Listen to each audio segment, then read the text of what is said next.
Op voorhand wienen de kranten die de Friese bevolking enthousiast maatje maakten van culturele haardstad 2018 al printen. En dat wils de gemeente pas juist een besluit nemen moest over de kandidaatstelling. En het chinstanders wienen voel.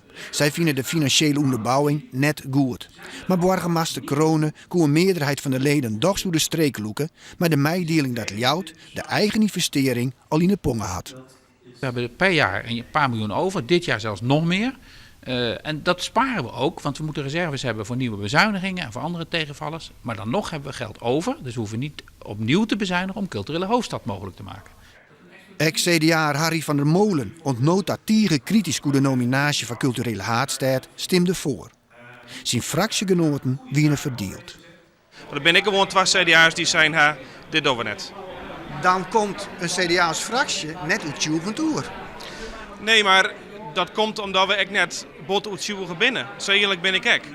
De VVD, wie juiste met de NLP, werd het voelstjinstander van de culturele haardstad. Benamen de 18 miljoen euro die het bedrijfsleven op tafel lissen mat, is nevens haar onwis. Maar ook die barrière waar toch de burgemeester voorthellen. Nou, er is al een brief van het VNO-NCW, die gaat ons helpen om met de bedrijven om tafel te gaan zitten. Heel veel bedrijven hebben al zelf gezegd, we hebben de intentie om bij te dragen. Nou, dat schrijven ze alleen maar op als ze weten dat ze later ook boter bij de vis geven. Ja, en dat geloof heb ik niet. Want dat was denk ik het cruciale voor de VVD-fractie. Wij hebben de afgelopen periode te weinig lichtpuntjes gezien dat dat geld wel goed zou komen.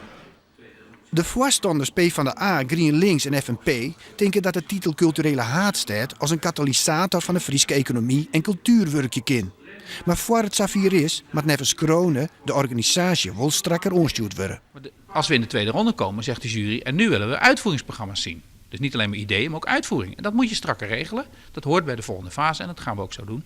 Meisje, wie je dan een kans mee?